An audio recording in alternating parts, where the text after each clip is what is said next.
When rancher Elias Creed rode onto his Colorado property at sunset expecting solitude and peace, he found instead a 7-foot woman hanging from a noose in his barn, very much alive and staring straight at him with eyes that held more secrets than the devil himself. What he didn't know was that cutting her down would unleash a war that would consume everything he'd built, everyone he'd trust, and force him to choose between his fortune and his soul. Welcome to a tale of betrayal, vengeance, and unlikely redemption in the American West. Follow this story to its shocking conclusion and let me know in the comments what city you're watching from. I love seeing how far these stories travel across our great nation. The Colorado Territory stretched endlessly before Elias Creed as his horse picked its way through the dying light of October 1885. 3 years of war had carved lines into his weathered face that no amount of frontier sun could explain, and the weight of his saddlebags, heavy with the last of his inheritance, felt like the final anchor to a life he was desperate to leave behind. The Nordstrom Ranch, as the deed proclaimed it, had cost him every dollar he possessed. Samuel Kane the seller had painted pictures of fertile soil and abundant water of cattle that practically raised themselves and crops that grew like weeds.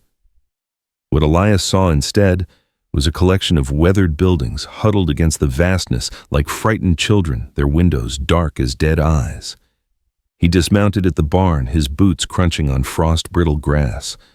The structure loomed before him, its doors hanging open like a gaping mouth. The hinges groaned as he pushed inside, and that's when his world tilted sideways. A woman hung from the center beam, her feet dangling 3 feet from the ground. But this was no ordinary woman. She stood nearly 7 feet tall, her frame powerful despite the rope around her neck.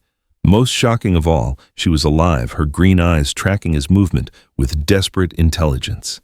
Jesus Christ! Elias breathed, his hand instinctively moving to the Colt at his hip.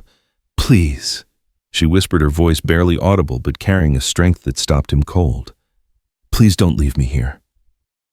For a moment that stretched like eternity, Elias stood frozen. Every instinct screamed danger. In his experience, people didn't end up hanging in barns by accident, but those eyes, they reminded him of someone he'd tried for 3 years to forget. Who are you? He asked, stepping closer but keeping his distance. Sarah? She managed. Sarah Nordstrom. This is my family's land. The words hit Elias like a physical blow. That's impossible. I bought this place from Samuel Kane. He said the family was dead, that Kane, she spat, her face contorting with rage despite her precarious position. That lying snake, he sold you stolen land. Elias studied her face, searching for deception. He'd learned to read people during the war. It was the difference between living and dying. But Sarah Nordstrom's desperation was genuine, raw as an open wound. How long have you been hanging there? He asked. Since dawn, maybe longer. I lost track. Without another word, Elias drew his knife and stepped forward. The rope was thick, well-made, and had been tied with the skill of someone who knew their business. As he sawed through the fibers, Sarah's weight pressed against the blade. Easy, he murmured. I've got you. The rope parted with a sharp snap and Sarah collapsed into his arms. She was heavier than any woman had a right to be, her frame solid as a tree trunk, but it was her scent that caught him off guard. Not the expected odor of fear and sweat, but something clean and wild like mountain pine after rain. Thank you, she whispered against his chest. I thought I was going to die here. Elias helped her to a wooden crate, studying her in the lamplight he'd brought from his horse.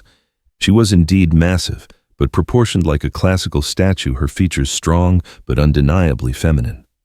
Rope burns circled her neck like a bloody necklace, and her wrists bore similar marks. Who did this to you? He asked. Sarah's laugh was bitter as winter wind. Same man who sold you this land. Samuel Kane and his associates have very particular ideas about what happens to people like me. People like you?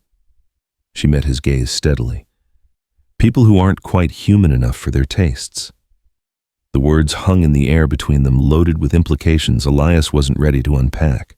He'd seen enough strange things during the war, men who fought like animals. Others who seemed to see the future, to know the world held more mysteries than most folks were comfortable acknowledging. Why were you here? He pressed. If this is your land, where's your family? Sarah's expression crumpled. Dead.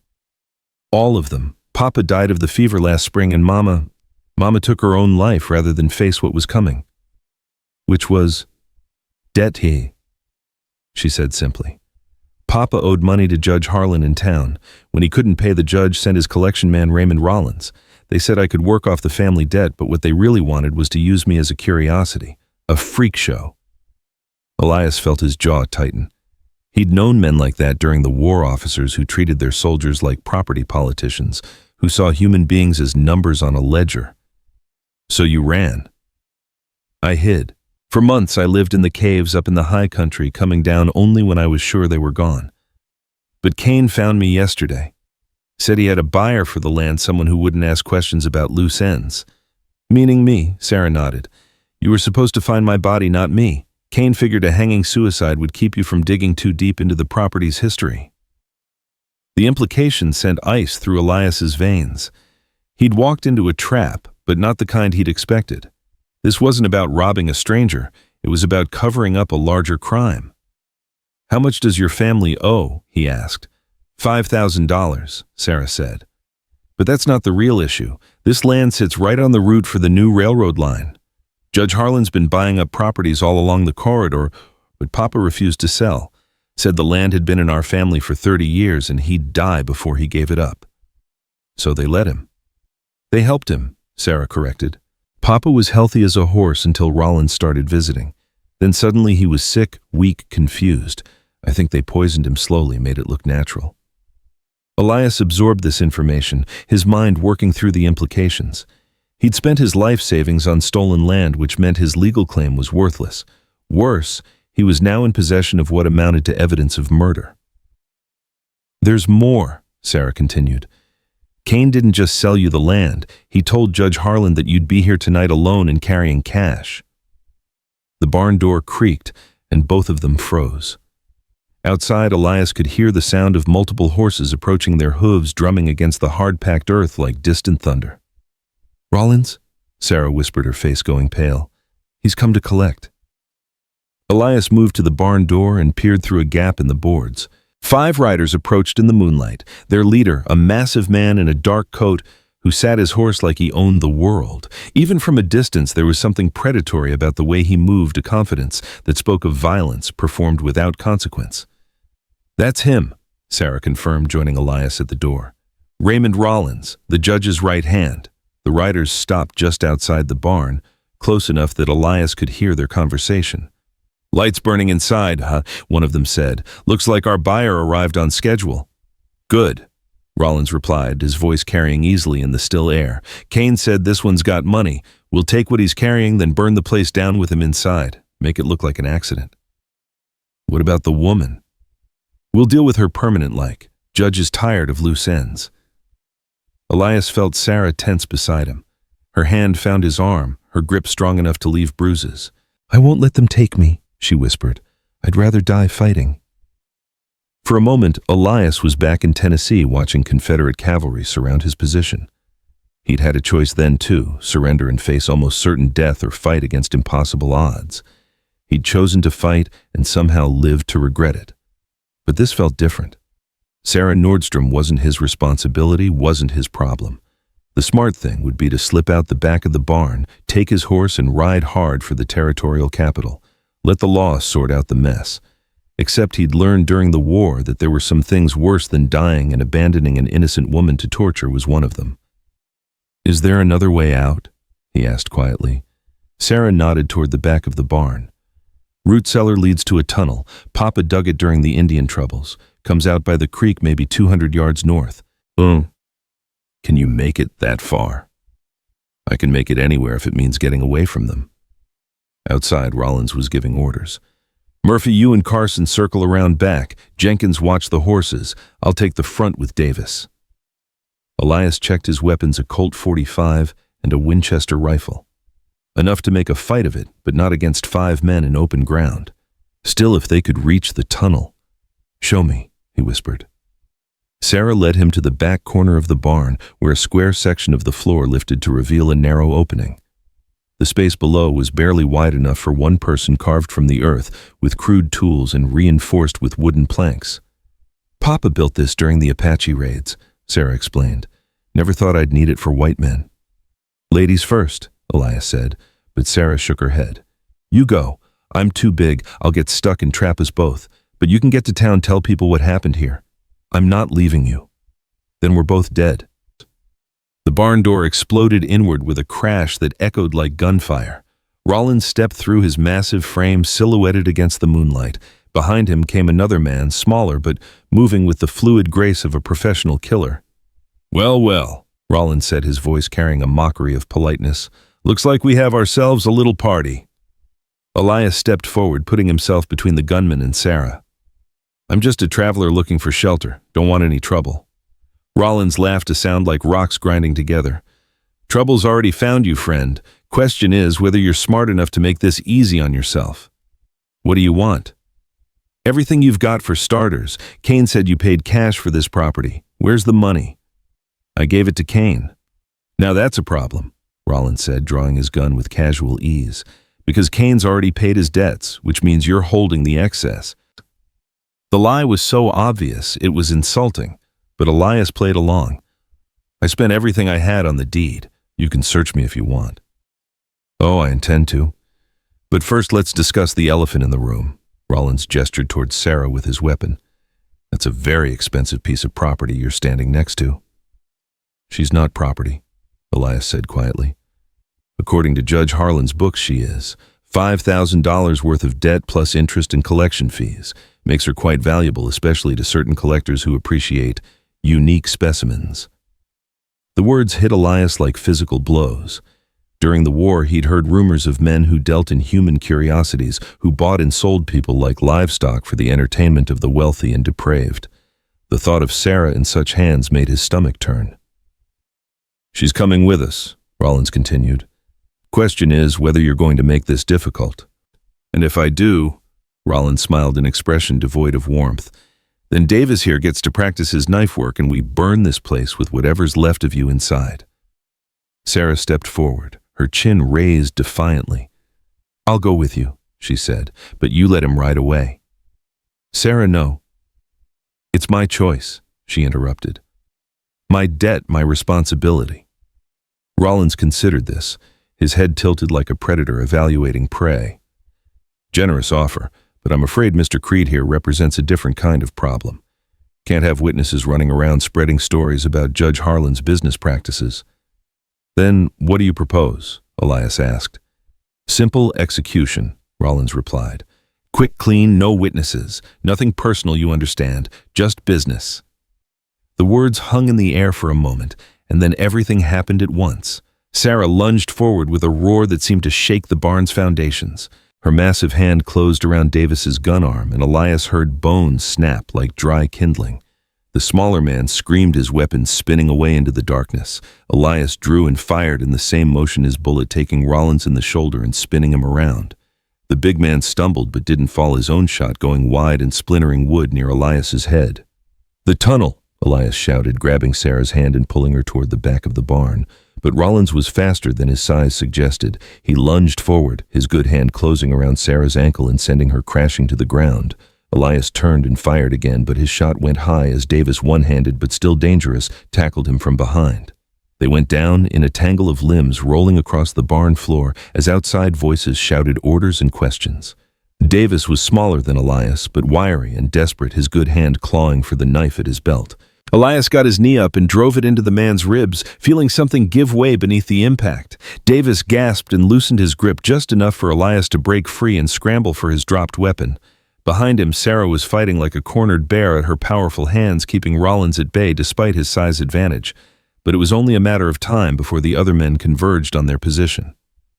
"Murphy's coming around back," someone shouted from outside.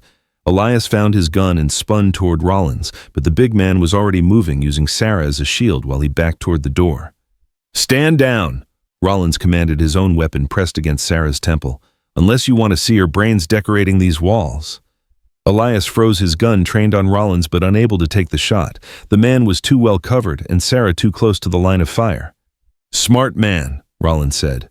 "Now drop the weapon and kick it away." For a heartbeat, Elias hesitated. Then he saw something in Sarah's eyes. Not fear, but determination. She mouthed a single word, shoot.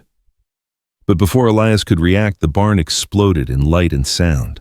The oil lamp he'd brought from his horse had somehow overturned, and flames were racing across the hay-strewn floor with unnatural speed. In the chaos of sudden fire, Sarah drove her elbow backward into Rollins's ribs. The big man grunted and loosened his grip just enough for her to twist away. Elias didn't hesitate. He put 2 bullets center mass into Rollins's chest, the impact driving the man backward into the spreading flames. "Move!" Elias shouted, grabbing Sarah's hand and pulling her toward the tunnel entrance. Behind them, Rollins was screaming not in pain, but in rage. Through the smoke and fire, Elias could see the man struggling to his feet, his coat ablaze but his eyes still fixed on them with murderous intent. They dropped through the tunnel entrance just as the rest of Rollins's men burst into the barn. The space was cramped and dark, carved from earth that smelled of moisture and decay. Sarah led the way, her larger frame somehow navigating the narrow passage with surprising grace. Behind them, voices echoed in the burning barn, followed by the crack of gunshots. Someone was shooting into the tunnel, but the bullets went wide in the darkness. "How far?" Elias gasped. "Almost there," Sarah replied. "I can smell the creek." The tunnel curved sharply, then opened into a larger chamber carved from the rock. Moonlight filtered down through a hidden entrance, and Elias could hear the sound of running water. They emerged beside the creek like groundhogs fleeing a flood, both of them gasping in the cold night air. Behind them, the barn was fully engulfed flames reaching toward the stars like grasping fingers. "My God," Sarah breathed. "Papa's barn. Everything he built." "We're alive," Elias reminded her. "That's what matters." But even as he spoke, he could hear horses moving in the darkness. Rollins's men were spreading out, searching for their escape route. It would only be a matter of time before they found the tunnel exit. "We need to move," Elias said. "How well do you know this country?" "Like the back of my hand," Sarah replied. "But they know it too. Rollins has been hunting people in these hills for years." "Then we don't run. We fight." Sarah stared at him. "There are still 4 of them, maybe 5 if Rollins survived. We don't have enough ammunition for a sustained fight." "Then we don't fight fair," Elias said grimly. "You said your father had weapons hidden. Where so?" "The house key," Sarah said. "Papa kept a rifle and shotgun in the bedroom, plus ammunition in the kitchen." Elias looked toward the farmhouse, a dark silhouette against the burning barn. It was 100 yards of open ground with no cover except scattered outbuildings. "They'll be watching it," he said. "Maybe, but they think we're running, not doubling back. Give me 10 minutes and I can get us armed properly." Before Elias could object, Sarah was moving her large frame, somehow ghosting through the shadows like smoke.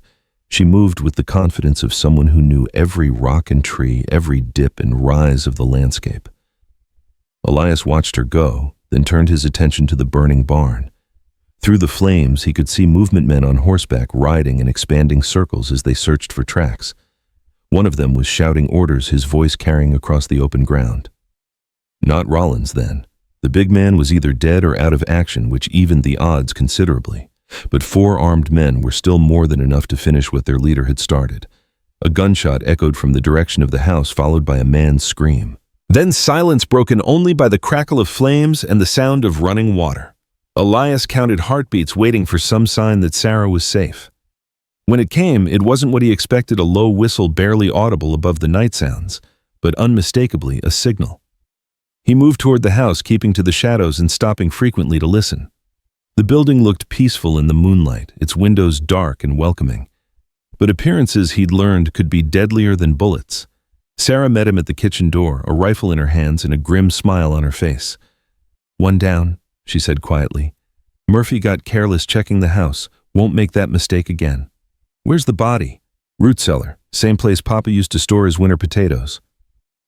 Elias accepted a shotgun from her hands, checking the loads automatically. The weapon was well maintained, its action smooth and quiet. "What about the others?" "Still searching by the creek, but they'll figure out we doubled back soon enough. We've got maybe 10 minutes before they converge on the house." "Then we'd better make them count," Elias said. "Tell me about the layout, about any advantages we might have." Sarah smiled, and for the first time since he'd found her in the barn, it reached her eyes. "Papa didn't just dig one tunnel," she said. "This whole property is honeycombed with passages and hidden rooms. During the Indian troubles, we could disappear completely without leaving the ranch. Show me. For the next several minutes, Sarah led him through a maze of concealed doors and narrow passages. The farmhouse was bigger than it appeared from outside, with rooms built into the hillside and connected by tunnels that allowed movement without being seen from outside.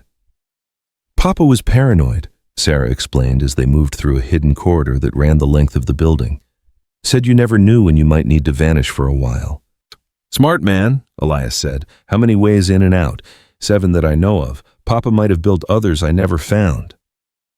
They settled into a room that Sarah called the watch post, a hidden chamber with firing ports that commanded views of all approaches to the house. From here, they could see Rollins's remaining men gathering near the creek, their frustration evident in their increasingly aggressive gestures. They're going to search the house, Elias observed. Let them come, Sarah said. From here, we can pick them off one at a time. But even as she spoke, one of the men was pointing toward the house, gesturing urgently. They'd found something, tracks or signs of their passage, or simply worked out the logic of the situation. Here they come, Elias said. 3 men approached the house, moving with the careful precision of experienced fighters. They'd learned caution from their dead companions, spreading out and using available cover to mask their advance. I'll take the one on the left, Sarah whispered. You take center. Let the third one get close. We'll deal with him hand to hand. Elias nodded, settling the shotgun stock against his shoulder. The range was maybe 70 yards, close enough to be sure of his shot, far enough that return fire would be less accurate. On 3, Sarah said. 1, 2, her rifle cracked and the man on the left spun and fell. Elias's shotgun boomed a split second later, the heavy load catching his target center mass and lifting him off his feet. The third man dove for cover behind a water trough, his own rifle sending shots toward the house. But he was firing blind, his bullets splintering wood and shattered glass, but finding no targets. Davis!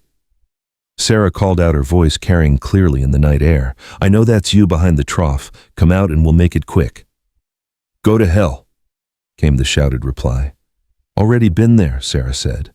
Wasn't as bad as what I'm going to do to you. Silence stretched between them, broken only by the distant sound of the burning barn collapsing in on itself. Then Davis spoke again, his voice carefully controlled. Rollins ain't dead, he called. Just wounded. He's riding back to town to get more men. Come morning, this place will be crawling with Judge Harlan's people. Then we'd better finish this before morning, Elias replied. He was already moving, using the hidden passages to circle around behind Davis's position. The man was focused on the watch post, his attention divided between returning fire and watching for flanking movements he couldn't detect. Elias emerged from a concealed door in the barn's ruins, the flames having died down enough to allow movement through the structure. From here, he had a clear line of sight to Davis's hiding place. The shotgun blast echoed across the ranch like thunder, and Davis slumped forward without a sound. Silence returned to the Nordstrom ranch, broken only by the settling of burned timbers and the whisper of wind through the grass. Elias made his way back to the house, checking each body as he passed. 3 men dead, 1 fled, and Rollins somewhere between life and death. Sarah met him at the kitchen door, her face grim in the lamplight. It's not over, she said.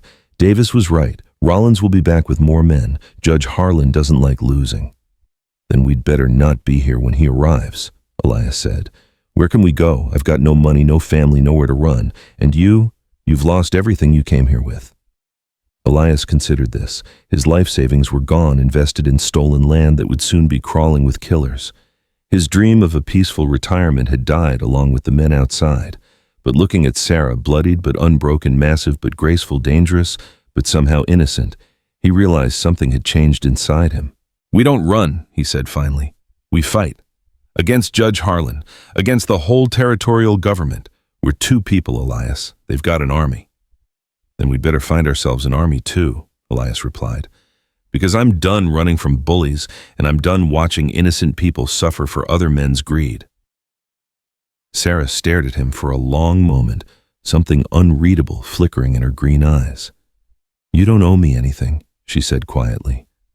I'm not your responsibility.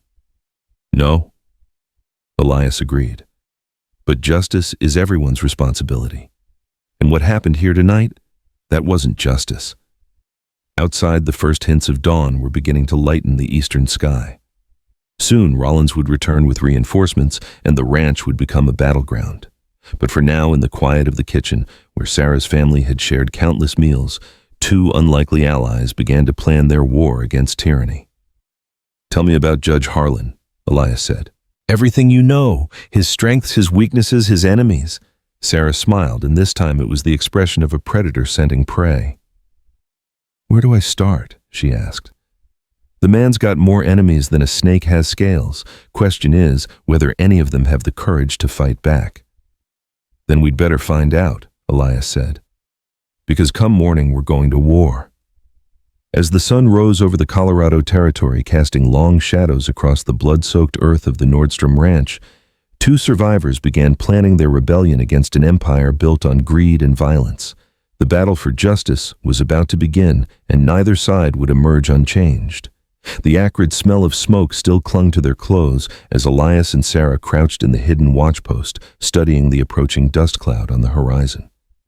3 hours had passed since Davis fled into the night, and now the consequences of their defiance were thundering toward them across the Colorado plains. 12 riders. Sarah counted, her voice steady despite the odds. "Rollins is with them. I can see him in the lead, favoring his left side." Elias adjusted his grip on the Winchester, calculating ammunition and angles. Any chance some of those men might be reasonable men who'd listen to the truth about what happened here? Sarah's laugh was bitter as winter wind. "Judge Harlan doesn't hire reasonable men. He hires killers, thugs, and men so deep in debt they'd murder their own mothers for a silver dollar." Through the firing port, Elias watched the riders spread into a loose formation as they approached the ranch. Rollins had learned from the night's bloody lessons: no more frontal assaults, no more careless approaches. This time, they meant to surround the property and burn out their quarry like rats from a grain bin. "There's something else," Sarah said quietly. "See the man riding beside Rollins? The one in the black suit." Elias focused on the figure she indicated, a lean man who sat his horse with the rigid posture of someone accustomed to authority. Even from a distance, there was something unsettling about him, a quality that made the other riders give him space. "That's Vincent Kane," Sarah continued, "Judge Harlan's personal enforcer. They say he's killed more men than the war itself." "What's his story?" "Nobody knows for sure. Some say he was a Confederate officer who went mad after Sherman's march. Others claim he's from back east, a hired killer who came west when the cities got too hot for him. What everyone agrees on is that when Vincent Kane comes calling, people die." Elias studied Kane more carefully. The man moved with the fluid grace of a professional, his head constantly turning as he scanned for threats. This wasn't some backwoods bully like Rollins. This was a predator who'd perfected his craft over years of violence.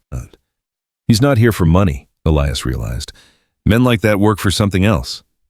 "Sport," Sarah said grimly.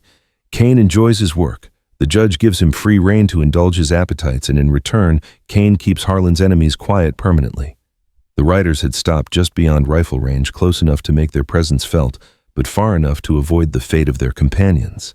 Through his spyglass, Elias could see Rollins gesturing angrily, his wounded arm strapped tight against his body. Whatever the big man was saying, it was clear he wanted immediate action. But Kane held up a restraining hand. His attention focused on the ranch buildings with the intensity of a hawk studying a mouse hole. After several minutes of discussion, he dismounted and began walking toward the house, his hands empty but his posture radiating confidence. "What's he doing?" Elias muttered. "Coming to talk," Sarah replied. "Kane always talks before he kills. Says it makes the fear more intense." Kane stopped 50 yards from the house, well within rifle range, but somehow making the threat seem irrelevant. When he spoke, his voice carried clearly in the morning air, cultured and precise despite the frontier setting. "Mr. Creed, Miss Nordstrom, I know you can hear me. My name is Vincent Kane, and I represent certain interests in this territory. I'd like to propose a conversation." Elias exchanged glances with Sarah, seeing his own suspicion reflected in her eyes. Men like Kane didn't make social calls. "What kind of conversation?" Elias called back. "The productive kind," Kane replied. "The kind where reasonable people find mutually beneficial solutions to complex problems." "The only problem I see is you and your friends trespassing on private property." Kane's laugh was soft, almost musical. But that's where you're mistaken, Mr. Creed. This property belongs to Judge Harlan, purchased legally to satisfy outstanding debts. You were sold stolen land by a man with no authority to make such a transaction. And Sarah? What's your legal justification for trying to hang an innocent woman? Miss Nordstrom is far from innocent, Kane replied. She's a debtor who attempted to flee her legal obligations. In this territory, debtor's law is quite specific about the remedies available to creditors. The words were delivered with the casual tone of a man discussing the weather, but Elias could hear the steel beneath the silk. Kane was giving them a choice: surrender now or face the consequences of continued resistance. What do you want? Sarah called out. Simple compliance with territorial law, Kane answered. Miss Nordstrom will return to town to work off her family's debt under Judge Harlan's supervision. Mr. Creed will surrender any weapons in his possession and submit to questioning about his role in last night's unfortunate violence. And then justice takes its course. I'm told the territorial prison in Denver is quite comfortable this time of year. Elias felt Sarah tense beside him. They both knew what justice meant in Judge Harlan's court, a predetermined verdict followed by a rope or a bullet. Counter-proposal, Elias called back. You and your friends ride away now and we'll pretend this conversation never happened. Kane's response was another of those soft laughs. I'm afraid that's not possible, Mr. Creed. Too many people have died, too many questions have been raised. Judge Harlan's authority in this territory depends on consistent enforcement of the law. Whose law? The only law that matters, the law of consequences. Actions have results, Mr. Creed. Last night you chose to interfere with a legal debt collection. The consequence is that you've made yourself Judge Harlan's enemy. This morning you have one final opportunity to reconsider that choice. Kane reached into his coat and withdrew a pocket watch, studying it with theatrical precision. I'm prepared to give you exactly 5 minutes to discuss this matter with Miss Nordstrom. After that, my patience in Judge Harlan's mercy will be exhausted.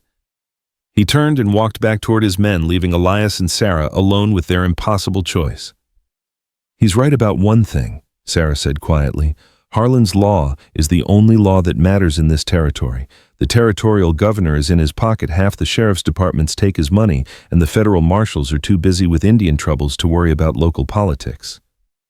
What about the railroad company? They must have some interest in keeping their routes secure. The railroad's still 2 years away, maybe 3. By then, Harlan will own every acre from here to Denver. They'll have to deal with him whether they like it or not. Elias studied the terrain surrounding the ranch, his mind working through possibilities. The property sat in a natural bowl surrounded by low hills that offered excellent defensive positions for an attacking force. Running would mean crossing open ground under the guns of 12 experienced killers, but staying meant facing a siege they couldn't win. There is one possibility, Sarah said, following his thoughts. The town of Redemption is only 8 miles north. If we could reach it. What's in Redemption? People who hate Judge Harlan almost as much as we do. Papa used to trade there, said half the merchants were getting squeezed by Harlan's protection racket. There's also a federal land office. If we could get to the territorial surveyor, we might be able to prove Papa's legal claim to this property. Elias considered this. 8 miles across open country pursued by mounted men who knew the terrain. The odds were long but not impossible. How well do you know the route? I could ride it blindfolded. Papa and I made that trip once a month for supplies. Kane's voice drifted across the morning air. 3 minutes, Mr. Creed. The horses, Elias said suddenly. Where are they? Papa's stable is built into the hillside like everything else. Kane's men haven't found it yet. It's completely hidden from outside. Hope flickered in Elias's chest. If they could reach the horses unseen, they might have a chance. How many? 2 saddle horses plus Papa's old plow horse. Not the fastest animals, but they know these hills. Better than nothing. Show me. Sarah led him through another of the ranch's hidden passages, this one carved into the hillside behind the main house. The stable was larger than Elias had expected, with room for 6 horses and feed storage for a hard winter. More importantly, it had a concealed entrance that opened onto a ravine running north toward Redemption. Papa dug this during the Apache troubles, Sarah explained as they saddled the horses with practiced efficiency. Said you never knew when you might need to leave in a hurry. The animals were nervous, sensing the tension that hung over the ranch like smoke, but they responded to Sarah's touch, calming under her steady hands and quiet voice. 2 minutes. Kane called, his voice carrying a note of anticipation. Elias checked his weapons one final time, the Winchester, his Colt, and a handful of ammunition that would have to last until they reached safety. Sarah had armed herself with her father's hunting rifle and a wicked-looking knife that had seen hard use. "Once we're in that ravine, we ride hard for redemption," Elias said. "No stopping, no looking back. If they catch us in the open—" "They won't," Sarah replied with fierce certainty. "I've been running these hills my whole life. Let's see how well city killers ride mountain trails." Kane's final call echoed across the ranch. "Time's up, Mr. Creed. I trust you've made the wise choice." Instead of answering, Elias spurred his horse toward the concealed entrance. Behind him, Sarah followed on her father's favorite mare, the animal responding to her guidance with the trust that came from years of partnership. They emerged from the ravine at a full gallop, the horse's hooves drumming against the hard-packed earth like war drums. Behind them, shouts erupted from Kane's men as they realized their quarry was escaping. "There!" Rollins bellowed. "The ravine behind the house cut them off." But the riders were out of position, scattered around the ranch's perimeter instead of concentrated at the most likely escape route. By the time they wheeled their horses toward pursuit, Elias and Sarah had a crucial head start.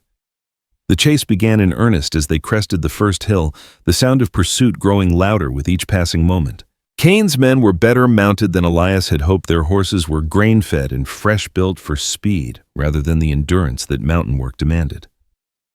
"This way," Sarah called, veering off the main trail onto a narrow path that switchbacked up the mountainside.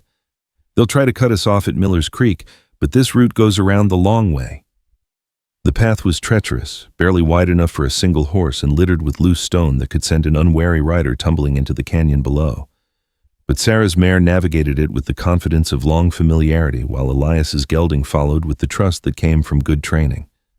Behind them, the pursuit was spreading out, some riders following their trail, while others attempted to reach the main road and cut off their escape.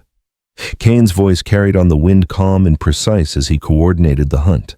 "He's treating this like a military operation," Elias observed as they paused to rest the horses at a mountain spring. "Kane was a cavalry officer," Sarah replied, checking their back trail for signs of pursuit. "Confederate, from what Papa heard, lost his whole unit in some battle back east and it drove him mad.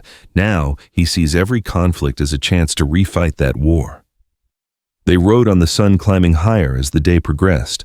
The terrain was working in their favor, rocky, broken country that favored the defender over the pursuer, but their horses were tiring while Kane's men could rotate mounts and maintain pressure. "How much farther?" Elias asked as they navigated a particularly treacherous descent. 3 miles, maybe 4. But there's a problem." "What kind of problem?" Sarah pointed toward a distant ridge where dust clouds marked the movement of riders. "Kane split his force. Half are following our trail, but the others are taking the main road. They'll reach redemption before we do." The implication was clear. Even if they reached the town, they'd find Kane's men waiting for them. The trap was closing with military precision, and their options were dwindling with each passing mile. "What about the federal land office? Is there another way to reach it?" "Maybe," Sarah said slowly. "There's an old mining trail that comes into town from the east. It's been abandoned for years, but it might still be passable." "Show me." They changed course again, leaving the main trail for an even more precarious route that wound through abandoned mine workings and rusted machinery. The path was barely visible, overgrown with scrub brush and blocked in places by fallen rocks. But it was also completely hidden from the main approaches to redemption, invisible to pursuers who didn't know the country's secrets. They emerged from the mining trail onto Redemption's main street just as the church bells chimed noon. The town was larger than Elias had expected, maybe 300 souls scattered among businesses that served the surrounding ranching community. But something was wrong. The streets were too quiet, the businesses too empty for the middle of a working day. Curtains twitched at windows as they passed, but no one emerged to greet them. "They're scared," Sarah observed. "Harlan's people got here first." The federal land office occupied a modest building near the town's center, its official seal providing a thin veneer of governmental authority. But as they approached, Elias could see 2 men lounging outside, men whose clothes and bearing marked them as Kane's operatives. "Back entrance?" he asked. Sarah nodded toward an alley that ran behind the building. "Through the bank. Mr. Henderson's been fighting Harlan for years. He might help us." They tied their horses behind the bank and entered through a rear door that Sarah seemed to know well.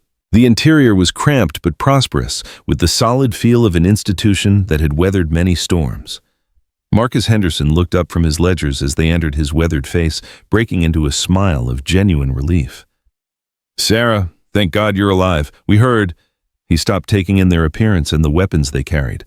"What happened out there?" "Rollins tried to hang me," Sarah said simply.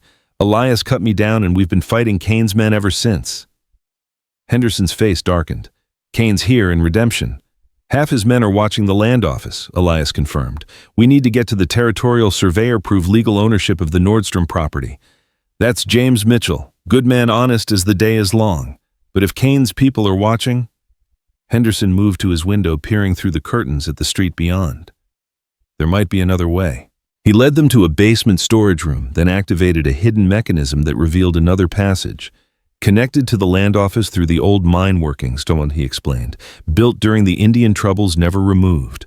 The passage was narrow and dark, carved from living rock and reinforced with timber supports that creaked ominously as they passed. But it delivered them directly into the basement of the land office, bypassing Kane's watchers entirely. James Mitchell was a small, precise man who looked up from his surveying equipment with the startled expression of someone confronting the impossible. "Sarah Nordstrom. But they said you were dead." "Not yet," Sarah replied grimly. "But Kane's trying to fix that. We need to see Papa's land patents, the original survey documents." Mitchell glanced nervously toward his front windows, where Kane's men were clearly visible. "This is highly irregular. Judge Harlan's office sent word that all Nordstrom property documents were to be sealed pending resolution of outstanding debts."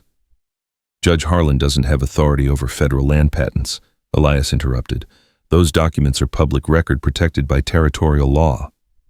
"Yes, but—" "Mr. Mitchell," Sarah said quietly, "my family has lived on that land for 30 years. We've paid our taxes, filed our claims, done everything the law requires. If you don't help us now, Kane will kill us both and burn the evidence."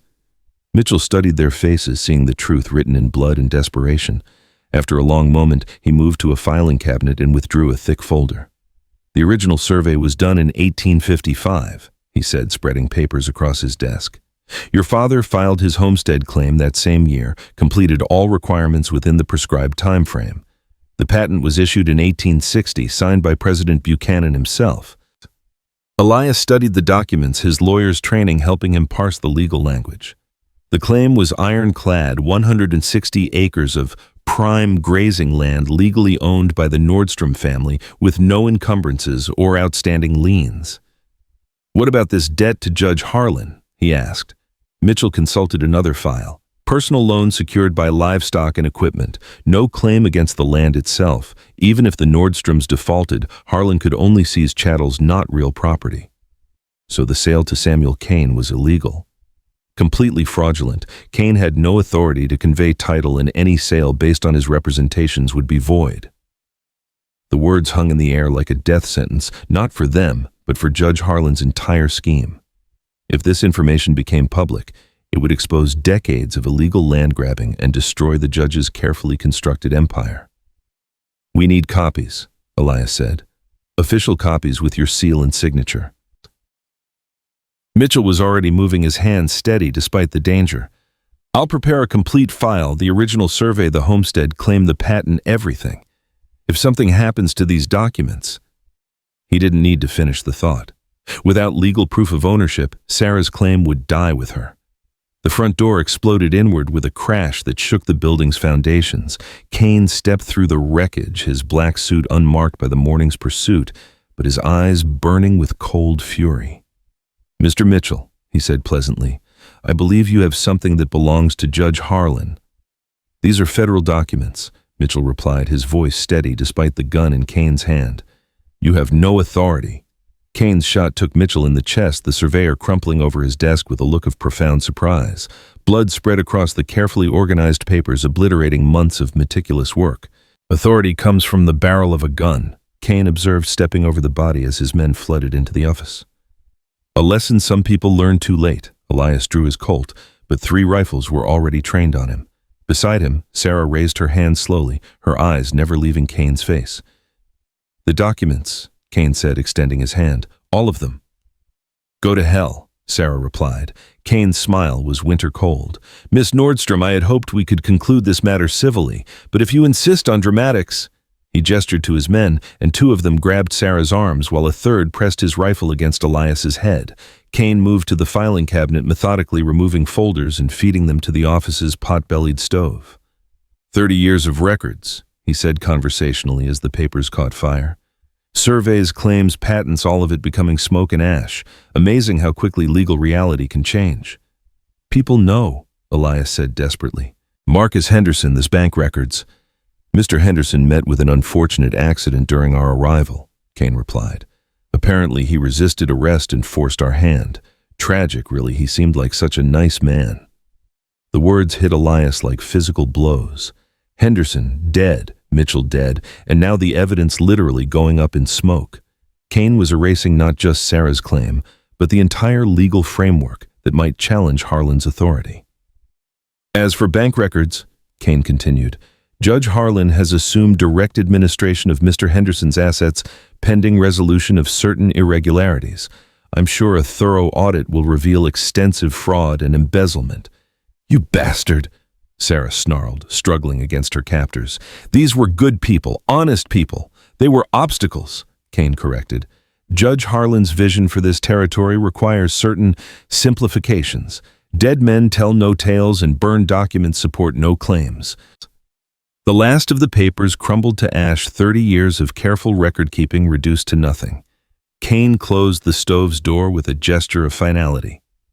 Now then, he said, turning back to his prisoners, let's discuss your futures. Miss Nordstrom, you'll be returning to town to fulfill your family's obligations. Mr. Creed, you'll be charged with multiple murders and transported to Denver for trial. What trial? Elias asked. We both know I'll never reach Denver alive. Kane's expression didn't change, but something flickered behind his eyes, perhaps disappointment that his victim understood the game so clearly. Accidents happen, he said simply.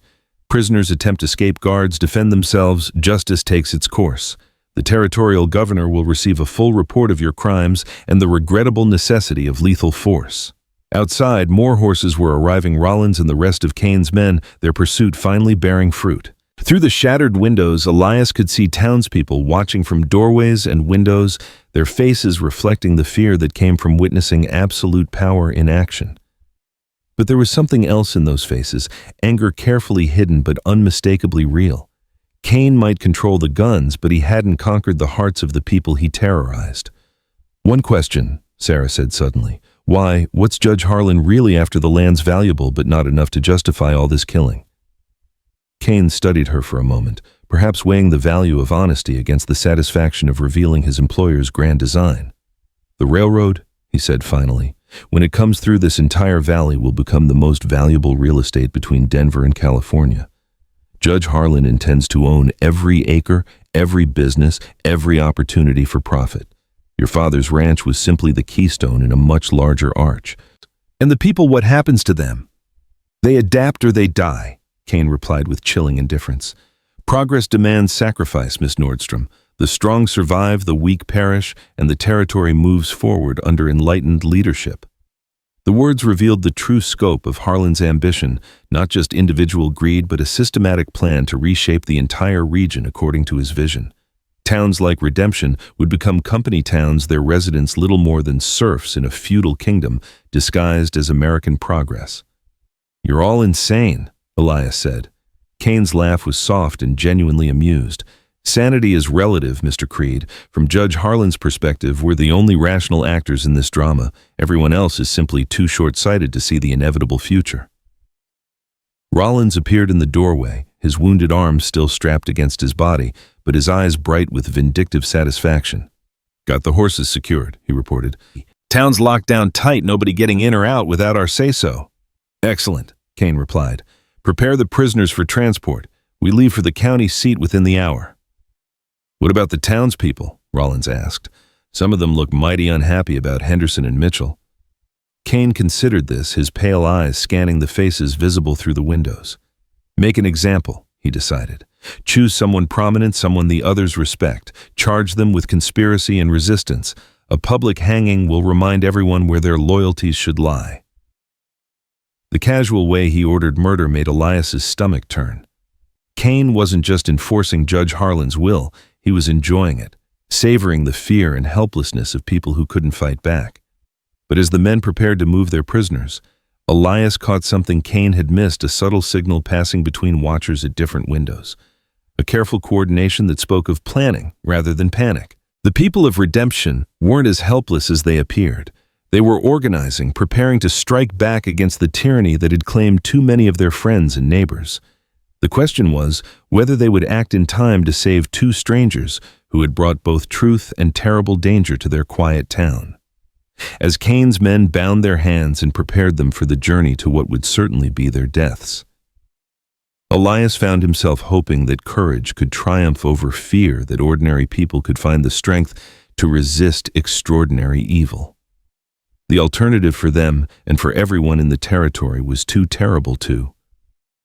The rope around Elias's wrists bit deep as Cain's men hauled him toward the waiting horses, but his attention remained fixed on the subtle movements he'd glimpsed in the surrounding windows. The people of Redemption were watching, waiting, and summoned. The rope around Elias's wrists bit deep as Cain's men hauled him toward the waiting horses, but his attention remained fixed on the subtle movements he'd glimpsed in the surrounding windows. The people of Redemption were watching, waiting, and something in their coordinated stillness suggested they weren't planning to let this injustice pass unchallenged.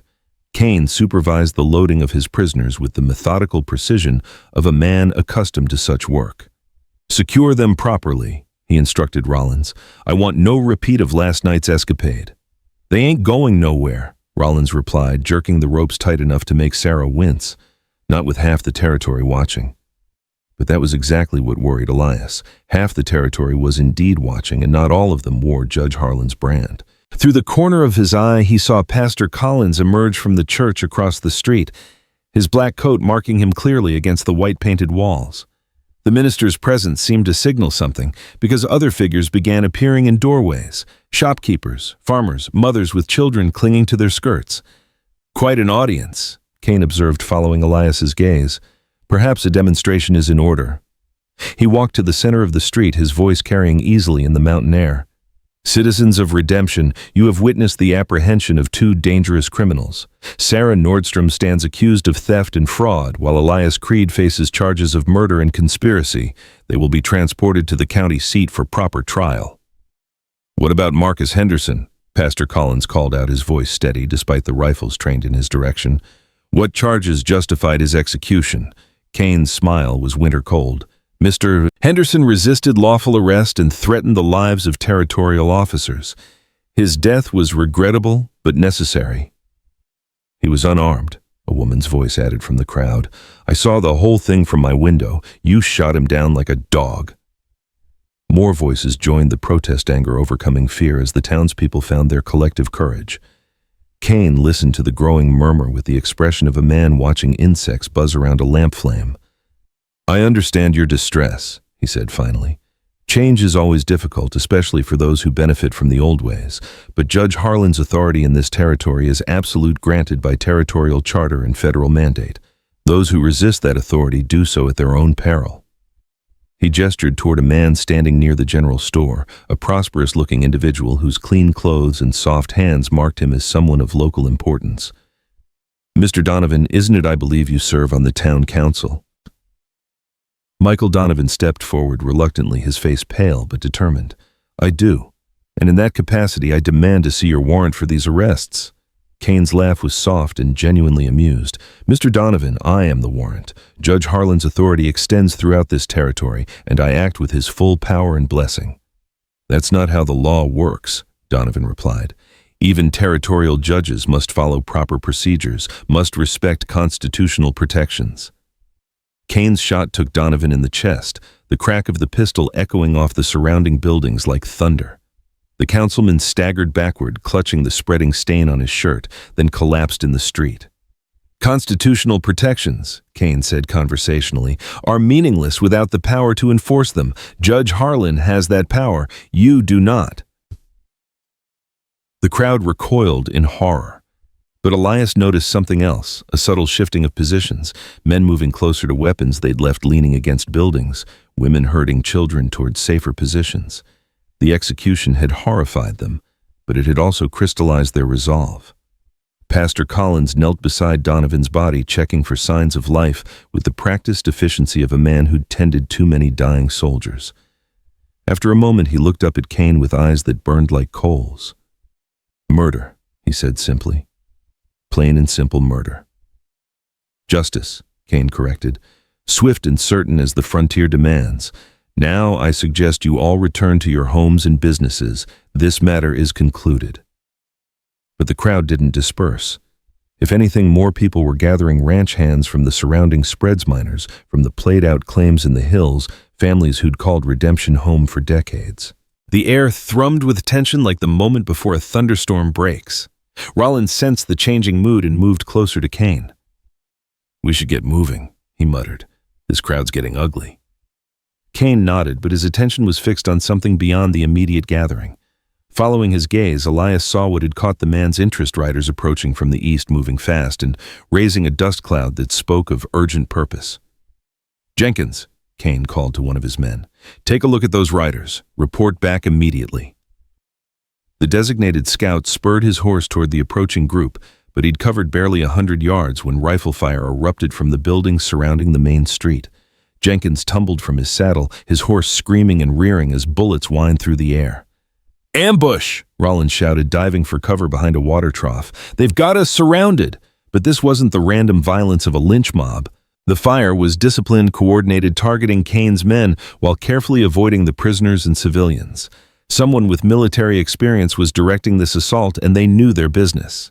Kane himself remained standing in the middle of the street, seemingly unconcerned by the bullets that sparked off the ground around his feet. His pale eyes swept the surrounding buildings, cataloging firing positions and calculating odds with the cold precision of a professional. "Impressive," he said, his voice carrying clearly despite the gunfire. "Someone's been planning this for quite some time." A new voice answered from the church bell tower, strong and clear above the chaos. "Long enough to get it right, you murdering bastard." Elias craned his neck to see the speaker and felt his heart jump. The man in the tower wore the blue uniform of a federal marshal, his badge catching the sunlight like a beacon of hope. "Marshal Tom Brady," the voice continued, "I hold warrants for the arrest of Vincent Kane, Raymond Rollins, and 6 others on charges of murder, extortion, and conspiracy against the territorial government." Kane's composure cracked for the first time, his hand moving instinctively toward his weapon before stopping. Even he wasn't foolish enough to draw on a federal marshal in front of dozens of witnesses. "Marshal," he called back, "I'm afraid you've been misinformed. I operate under direct authority from Judge Harlan, duly appointed territorial judge with full jurisdiction in this district." "Judge Harlan's appointment was revoked 3 days ago," Brady replied. "Seems the territorial governor received some disturbing reports about irregularities in his administration. You're now operating without legal authority, which makes you nothing more than armed criminals." The words hit Kane's men like physical blows. Several of them looked around nervously, suddenly realizing their positions had changed from law enforcement to outlawry. The protection they'd counted on from Harlan's authority had evaporated, leaving them exposed to federal prosecution. "That's impossible," Rollins snarled. "Judge Harlan's got connections all the way to Washington. He can't just be removed." "Actually, he can," Brady interrupted. "Presidential appointment means presidential removal, and when enough evidence piles up—" He let the sentence hang, its implications clear. Kane's mind was working furiously, calculating new odds in a game where the rules had suddenly changed. Without Harlan's protection, he was just another killer on the wrong side of the law. But surrendering meant facing trial for dozens of murders, which would inevitably lead to a rope. "What evidence?" Kane called out, playing for time while his eyes searched for escape routes. "Sworn statements from territorial citizens, financial records showing systematic corruption, and physical evidence of illegal land seizures. The investigation's been going on for months, Kane. Every murder, every theft, every abuse of power, we've got witnesses, documents, proof that will stand up in any federal court." Sarah caught Elias's attention with a subtle gesture, nodding toward the men guarding them. Their captors were distracted by the standoff, their attention divided between Kane's orders and the federal marshal's growing authority. It might be their only chance. But before they could act, Kane made his decision. His hand swept toward his gun in a movement so fast it seemed to blur the weapon-clearing leather with professional speed. But Pastor Collins was faster, the minister's rifle speaking from the church steps with deadly accuracy. Cain spun and fell, his pistol clattering across the dirt as blood spread from his shoulder. Around him, his men hesitated, unsure whether to fight or surrender now that their leader was down. "Drop your weapons," Brady commanded from the bell tower. "You're surrounded by federal deputies and armed citizens. Surrender now, and you'll live to see trial." The standoff stretched for heartbeats that felt like hours. Then, one by one, Cain's men began laying down their guns. Even Rollins, his face twisted with rage and frustration, finally threw his pistol into the dirt. "You sons of bitches," he snarled at the gathering crowd. "Judge Harlan ain't finished. He's got more men, more money, more connections than you can imagine. This ain't over." "No," Marshal Brady agreed, climbing down from the bell tower with his rifle trained on the prisoners. "It's not over, but it's the beginning of the end." As federal deputies emerged from hiding places throughout the town, Elias felt the ropes around his wrists being cut. Sarah rubbed circulation back into her hands, her green eyes bright with something that might have been hope. "How?" she asked Brady. "How did you know to come here?" The marshal smiled grimly. "Your friend Mr. Henderson sent word before he died. Seems he'd been documenting Harlan's crimes for months, sending reports to the territorial capital whenever he could. When his last message mentioned Cain's arrival, we knew it was time to act." "Henderson knew he was going to die," Elias realized. "That's why he helped us. He was buying time for you to get here. Good men like Marcus Henderson are the reason the law means something out here, Bet," Brady said. "They stand up when standing up means dying because they know somebody has to." Pastor Collins approached, his rifle still in his hands but no longer threatening. "Marshal, what about Judge Harlan? If Cain's people are just the beginning, Judge Harlan is under arrest in the territorial capital," Brady replied. "Has been for 2 days, though we kept it quiet to avoid spooking his subordinates. Turns out when you really dig into his finances, the man's been stealing from the territorial treasury for years." The revelation sent a murmur through the crowd. Harlan hadn't just been a local tyrant, he'd been robbing the entire territory, using his position to enrich himself while bleeding the region dry.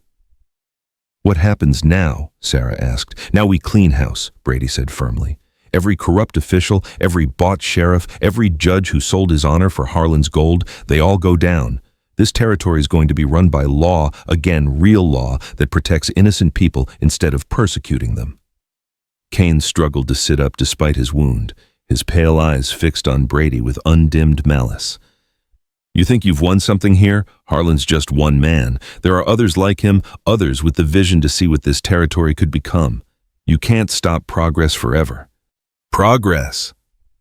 Sarah stepped forward, her massive frame casting a shadow over the wounded killer. "You call murder and theft progress. You call terrorizing innocent families progress." Cain's smile was thin but genuine. "I call reality progress, Miss Nordstrom. The strong take what they want, the weak submit or die. That's been the law since the first caveman picked up a rock." "Then maybe it's time for a new law," Elias said quietly. "One based on justice instead of power." "Justice is what the man with the biggest gun says it is," Cain replied. "Today, you have the bigger gun. Tomorrow, who knows?" Brady stepped forward, his expression grim. "Vincent Cain, you're under arrest for murder, conspiracy, extortion, and crimes against the territorial government. You'll be transported to Denver for trial, where you'll face justice under federal law." "Federal law?" Cain mused as the deputies shackled him. "Interesting concept. But what happens when the federals decide they want something this territory has? When Washington decides that progress requires a firmer hand than territorial democracy can provide? Who watches the watchers, Marshal?" The question hung in the air like smoke from a funeral pyre. Cain might be defeated, but his words carried the weight of uncomfortable truth. Power corrupted, and absolute power corrupted absolutely even the power of law and justice. But Pastor Collins had the final word. "God watches the watchers," he said simply, "and when human justice fails, divine justice takes its place. Men like you forget that at their peril." Cain laughed as the deputies prepared to transport him, the sound echoing off the surrounding buildings like the cry of a carrion bird. "God helps those who help themselves, preacher, and I've been helping myself for years." As the prisoners were loaded into wagons for the journey to territorial court, the crowd began to disperse. But the sense of celebration was muted, tempered by the knowledge that while this battle was won, the war for the territory's soul was far from over. Elias found himself standing beside Sarah in the middle of the street where so much blood had been spilled. Around them, the people of redemption were beginning to reclaim their town, but the scars of Cain's reign would take time to heal.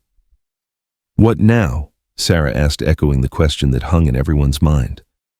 "Now we rebuild," Marshal Brady said, overhearing her question. "The territorial governors appointed a new judge, an honest man from Colorado Springs. There'll be investigations, trials, restitution for those who lost property to Harlan's schemes. And the land my family's ranch. Legally yours?" Brady confirmed. "The federal surveys prove clear title, and with Harlan's corruption exposed, there's no question about the validity of your claim." Sarah nodded, but her expression remained troubled. "It's not about the land anymore," she said quietly. "It's about what we learned here, how easily law can become tyranny, how quickly neighbors can become enemies. Or how quickly strangers can become allies," Elias added, thinking about his own transformation from solitary drifter to reluctant hero. "The territory is going to need good people to help guide it forward, people who remember what happened here." Pastor Collins approached his rifle, finally set aside in favor of his minister's bearing. "There's going to be a memorial service for Marcus Henderson and the others who died fighting Harlan's corruption. I hope you'll both attend." "We'll be there," Sarah assured him.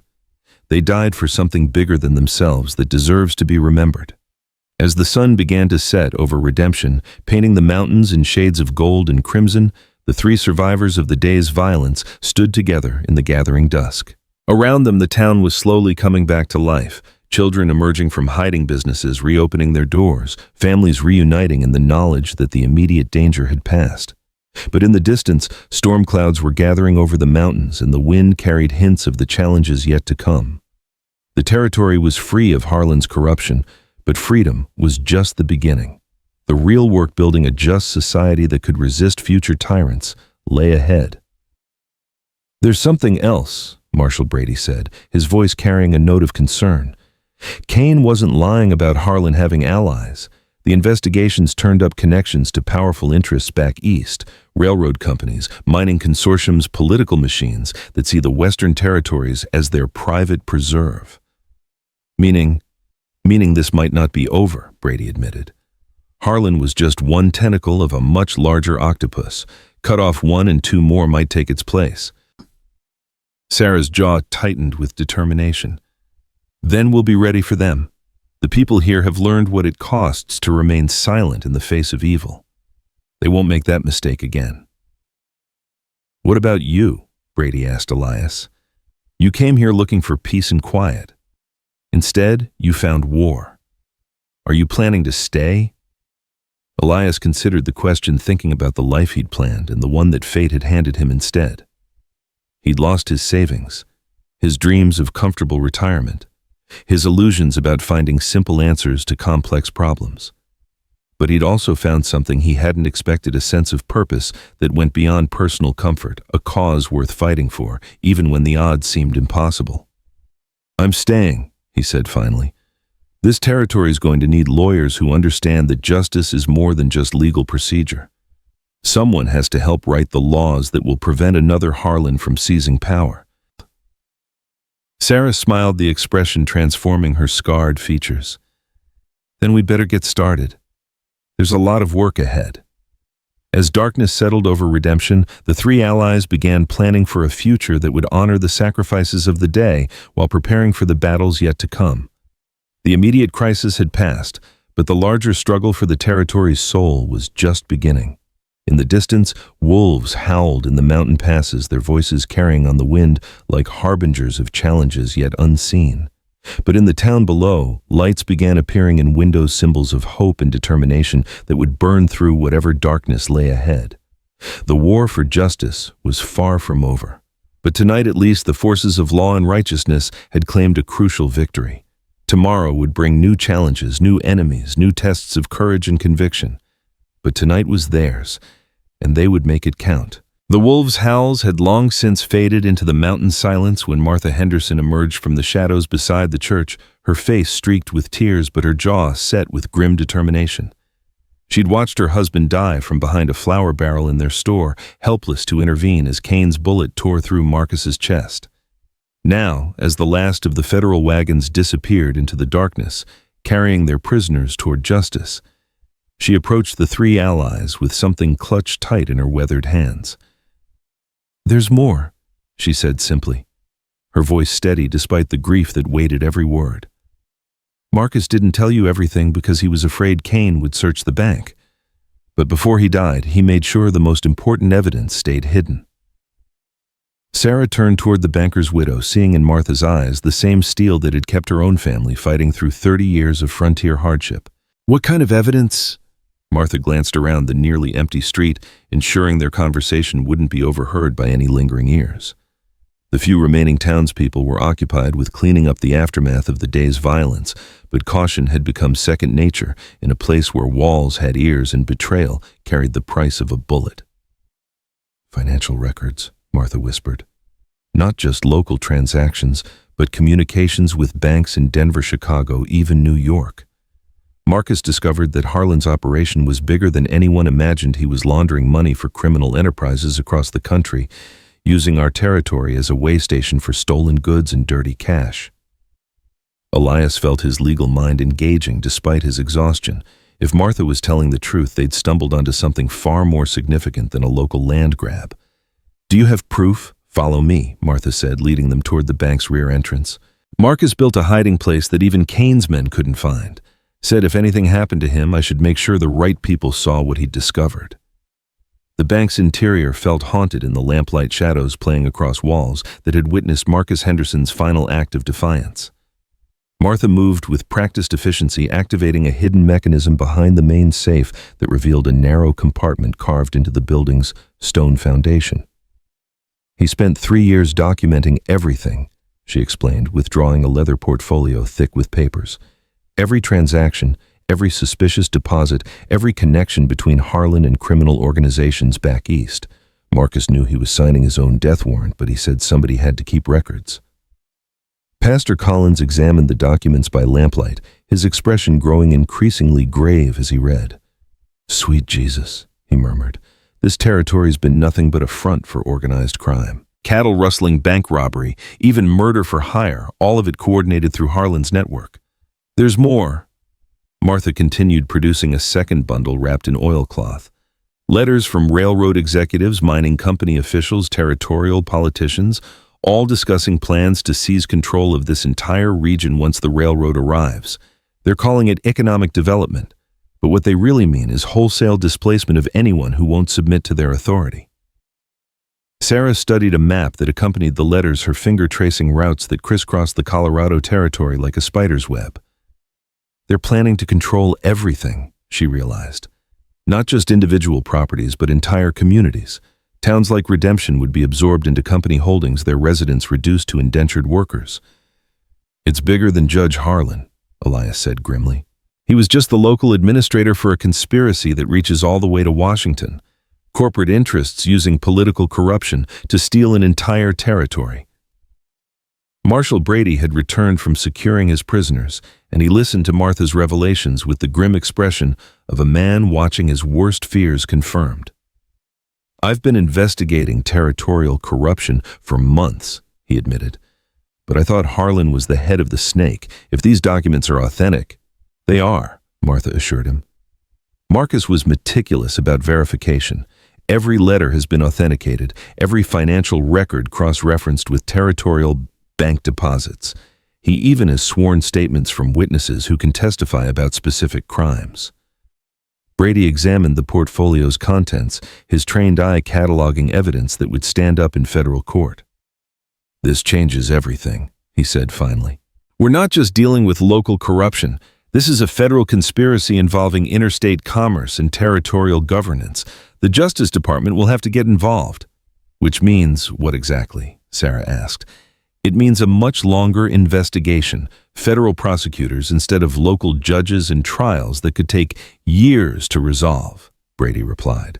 "It also means that everyone involved in exposing this conspiracy becomes a target for elimination." The sobering reality settled over them like morning frost. By accepting Martha's evidence, They were committing themselves to a fight that would make their battle with Cain seem like a schoolyard scuffle.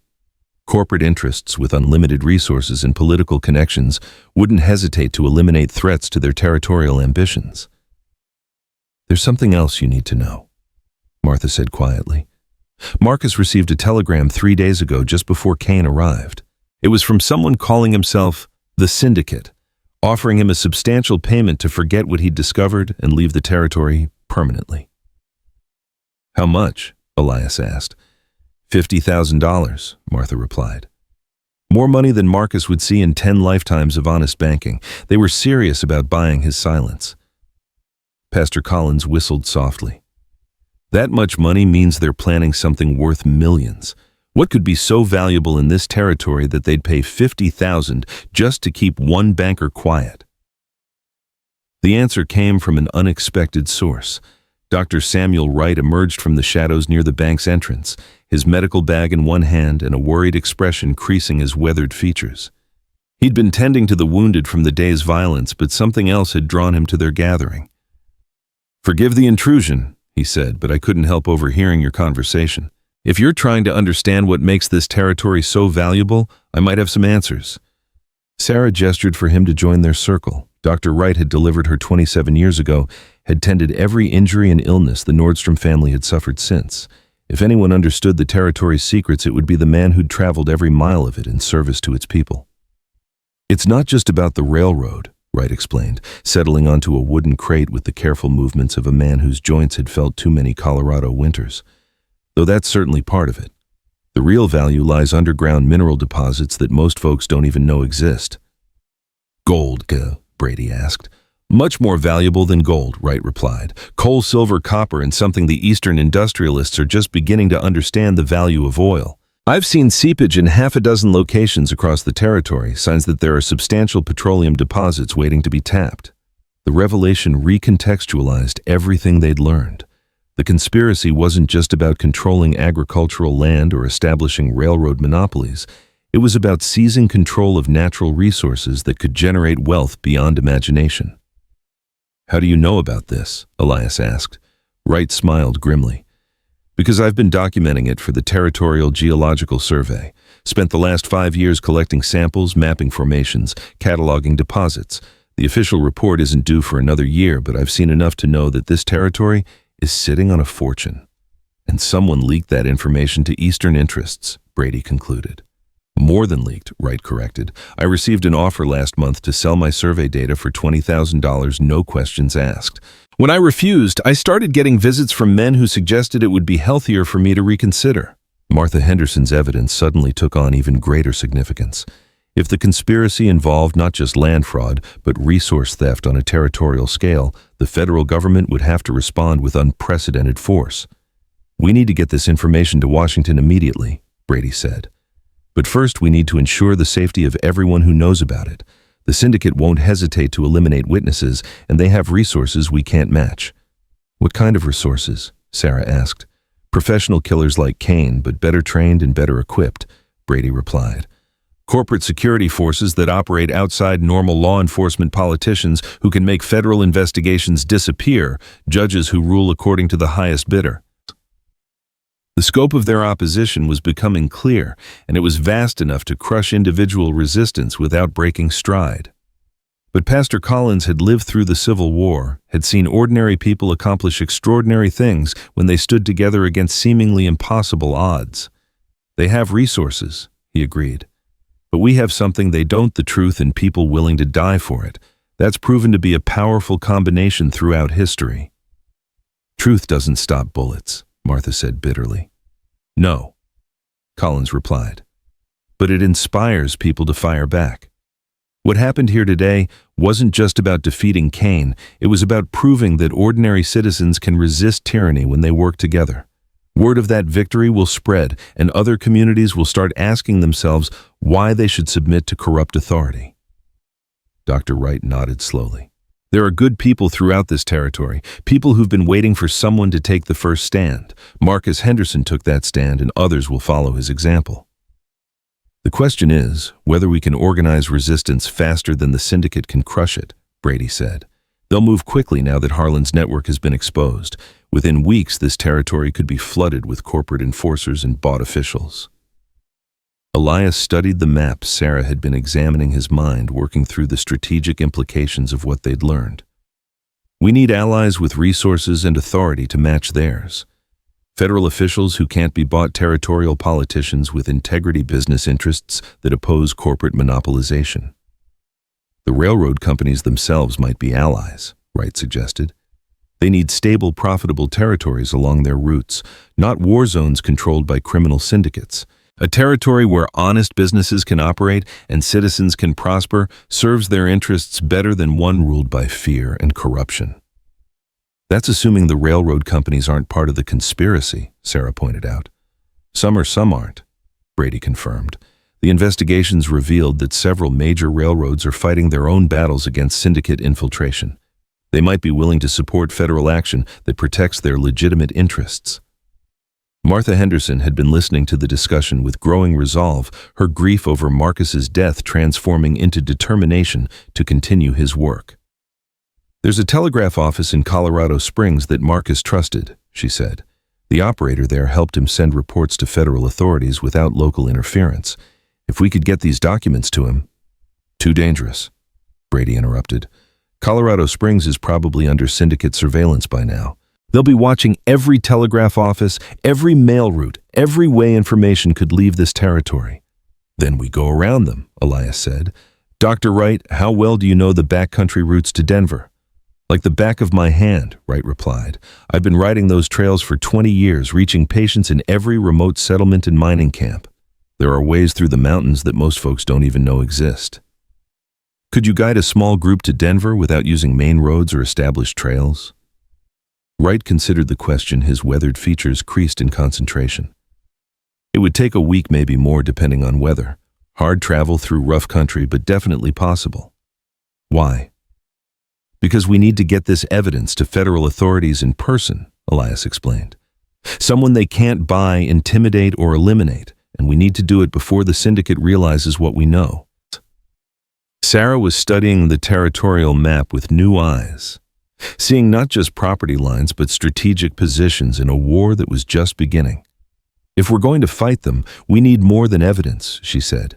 "We need people, farmers, ranchers, miners, shopkeepers, all the honest folks who'll suffer under syndicate control. They need to understand what's at stake." "How do we reach them without exposing ourselves?" Pastor Collins asked. "Carefully," Martha replied. Marcus spent years building a network of contacts throughout the territory. People who shared information, warned each other about threats, helped each other survive in hard times. Some of them are still out there, still willing to fight. Brady pulled out his own map, marking locations with a pencil stub worn down to barely usable length. "If we're going to organize resistance, we need to think like military strategists. Key positions to hold supply lines, to protect communication networks, to maintain. The syndicate will have advantages in money and manpower, but we'll have advantages in local knowledge and popular support.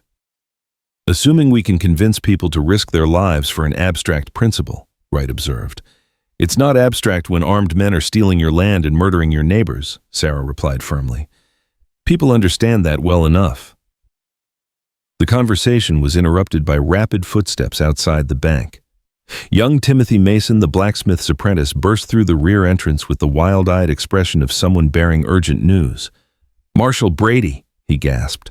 "Riders coming from the south, lots of them. Mr. Peterson at the livery stable says they're moving fast and armed heavy." Brady was on his feet immediately, his hand moving instinctively to his weapon. "How many?" 20, maybe more. "They'll be here within the hour." The implications were clear. Word of Kane's defeat had reached syndicate headquarters, and reinforcements were already en route. The brief respite they'd enjoyed was ending, and the real war was about to begin. "Everyone out," Brady commanded. "If they find us all together with this evidence, we're all dead. We need to scatter, hide the documents, and prepare for siege." "Where?" Martha asked. "The church," Pastor Collins suggested. "It's got good sight lines, thick walls, and symbolic value that might give them pause before attacking." "They didn't pause before murdering Marcus Henderson," Martha replied bitterly. "These aren't local thugs like Kane's men," Brady warned. If the syndicate is sending reinforcements this quickly, they're probably professional mercenaries with military training. They won't be impressed by symbols or deterred by civilian casualties. Wright was already gathering his medical supplies. I'll spread word through town, get people into secure positions. Most folks learned hard lessons about defense during the Indian troubles. They'll know what to do. What about the evidence? Elias asked, indicating the portfolio that contained Marcus Henderson's life work. Split it up, Brady decided. Multiple copies hidden in different locations. If they capture one set of documents, the others survive. Martha, do you know other secure hiding places? Several, she confirmed. Marcus was paranoid about preserving records. He had backup locations throughout town. Good. Sarah, Elias, you're with me. We're going to make sure this town can defend itself when those riders arrive. As they prepared to disperse, Pastor Collins grasped Brady's arm. Marshal, what are our real chances, 20 professional gunmen against a town full of farmers and shopkeepers? Brady's expression was grim, but not hopeless. Depends on how much fight these people have in them. If they're willing to die for their freedom, we might have a chance. If they're looking for easy victory... He didn't need to finish the sentence. They all understood that courage alone wouldn't stop bullets, that determination couldn't overcome overwhelming firepower. But it was all they had, and it would have to be enough. The next hour passed in a blur of desperate preparation. Townspeople emerged from their homes carrying rifles that hadn't been fired since the Apache Trouble's ammunition, carefully hoarded against uncertain times, and the grim determination of people who'd finally decided to make their stand. Dr. Wright moved through the community like a man possessed, organizing defensive positions and medical stations with the efficiency of someone who'd done this before. His experience treating wounded soldiers during the Civil War served him well as he prepared for casualties that were almost certainly coming. Martha Henderson supervised the hiding of duplicate evidence packages using her knowledge of her husband's network to ensure the most important documents would survive even if the town fell. Her grief had crystallized into cold fury, and she worked with mechanical precision that spoke of absolute commitment to seeing justice done. Pastor Collins transformed his church into a fortress, moving pews to create firing positions and preparing the basement as a medical station. His sermons about righteous warfare had always been theoretical before, but now he faced the practical application of Christian soldiers fighting against earthly evil.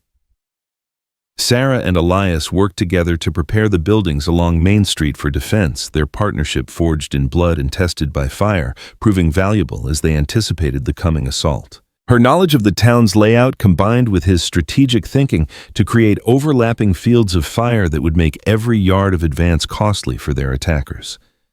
Marshal Brady coordinated the overall defense, drawing on his experience with frontier warfare to position his limited forces for maximum effectiveness. But even his optimism was strained by the reality of their situation. Too few defenders, too little ammunition, and enemies whose capabilities remained unknown. As the sun reached its zenith, casting harsh shadows across the dusty street, the sound of approaching horses reached their ears. The riders came into view gradually, their formation speaking of military discipline and professional competence. These weren't the casual killers of Kane's crew. They were soldiers in everything but name, armed with repeating rifles and moving with coordinated precision. At their head rode a figure that made Brady's blood run cold. Colonel James Morrison had been cashiered from the Army after a scandal involving civilian massacres during the Indian campaigns, but his tactical abilities had never been questioned. If the syndicate had hired Morrison to lead their forces, the battle for redemption had just become infinitely more dangerous. Morrison called a halt just outside rifle range, studying the town's defenses with the eye of a professional soldier. After several minutes of observation, he spurred his horse forward until he was close enough for conversation, his voice carrying clearly in the mountain air. "Citizens of redemption," he called out, his tone conversational, despite the weapons trained on him from every building. "I'm Colonel James Morrison, representing certain business interests with legitimate claims in this territory. I'm here to restore order and protect legal rights that have been violated by recent criminal activity." "What legal rights?" Brady called back from his position behind the bank's stone wall. "Property rights, mineral rights, and commercial agreements legally entered into with territorial authorities," Morrison replied smoothly. "Certain individuals in this community have interfered with lawful business operations and restitution is required." You mean the rights Judge Harlan sold before he was arrested for corruption? Morrison's expression didn't change, but something flickered behind his eyes. Judge Harlan's legal troubles are irrelevant to pre-existing contracts and agreements. My client's rights were established long before any investigation began. Your clients, Sarah called out from her position in the general store, can go straight to hell. Morrison's smile was thin but genuine. Miss Nordstrom, I presume. My clients have particular interest in resolving your family's outstanding debts. Perhaps we could discuss terms that would be mutually beneficial. I don't negotiate with murderers and thieves. Everyone negotiates when the alternative is death, Morrison replied calmly. I'm prepared to offer terms that would allow this community to continue existing under proper management. Refuse, and I'll be forced to implement less pleasant solutions. Pastor Collins emerged from the church, his rifle held loosely but ready for use. Colonel Morrison, I remember your name from newspaper reports about Sand Creek. Seems you have experience with murdering innocent civilians. Morrison's facade cracked slightly, revealing the anger beneath his professional demeanor. The past is irrelevant, preacher. What matters is the future of this territory and whether you'll be part of it. What are your terms? Brady asked, playing for time while his defenders finished their preparations. Simple enough, Morrison replied. Surrender the individuals responsible for interfering with lawful business operations, specifically Miss Nordstrom and Mr. Creed. Turn over any documents or evidence that might be construed as harmful to my client's interests. Accept new territorial administration under proper authority. And in return, this community continues to exist. Buildings remain standing, families remain intact, businesses continue operating under appropriate supervision. Refuse, and I'll be forced to treat this as a military operation against armed insurgents. The threat was clear and professionally delivered. Morrison had reduced their options to submission or annihilation, calculating that most civilians would choose survival over principle when faced with overwhelming force. But he'd miscalculated the depth of their commitment and the lessons they'd learned from watching good people die for corporate greed. When Brady's response came, it carried the voices of an entire community that had finally decided some things were worth dying for. Colonel Morrison, Brady called out, his words echoing off the surrounding buildings. You can take your terms and your client's authority and shove them straight up your ass. This town stands with its own people, and we'll fight any son of a bitch who tries to tell us different.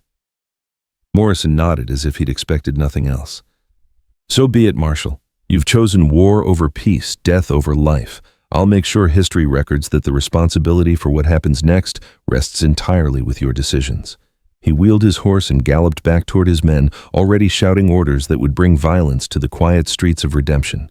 The time for talking was over, and the battle for the territory's soul was about to begin in earnest. Morrison's retreat to his battle lines marked the end of negotiation and the beginning of what would either be redemption's finest hour or its final chapter. Elias watched the colonel's methodical deployment of his forces with the eye of a man who'd seen too much warfare, recognizing professional competence that made their situation even more desperate than he'd feared. He's not going to charge, Elias observed to Sarah as they crouched behind overturned tables in the general store. Morrison's too smart for that. He'll use siege tactics, cut off our water, burn us out building, by building force us to come to him. Sarah checked her rifle for the dozenth time, her massive hand steady despite the circumstances. Then we'd better make sure he doesn't get the chance. Papa always said the best defense was making the other fellow sorry he started the fight.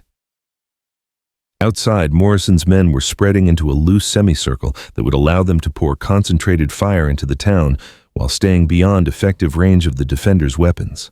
But something was troubling Elias about their positioning. They were leaving the northern approach completely open, as if inviting escape in that direction. It's a trap, he realized suddenly. Morrison wants some of us to run north. He's got people waiting in the hills to pick off anyone who tries to escape. Marshal Brady had reached the same conclusion from his position behind the bank. His voice carried across the street with urgent warning. Nobody runs north. They've got the high ground covered. We make our stand here or nowhere. The words had barely left his mouth when the first shot rang out, a scout's rifle speaking from the hills beyond town. The bullet shattered a window in the church, sending glass cascading down like frozen tears. Pastor Collins answered with his own rifle, the minister's shot taking the distant sniper in the shoulder and sending him tumbling down the rocky slope. "First blood to the preacher." Someone shouted from the saloon, and nervous laughter rippled through the defenders' positions. But Morrison's response was swift and devastating. At his signal, 20 rifles opened fire simultaneously, a coordinated volley that swept the street like a deadly wind. Wood splintered, glass shattered, and bullets whined off stone walls with sounds like angry hornets. Dr. Wright's voice rose above the chaos from his medical station in the church basement. "Mrs. Patterson's hit. I need someone to carry her down here."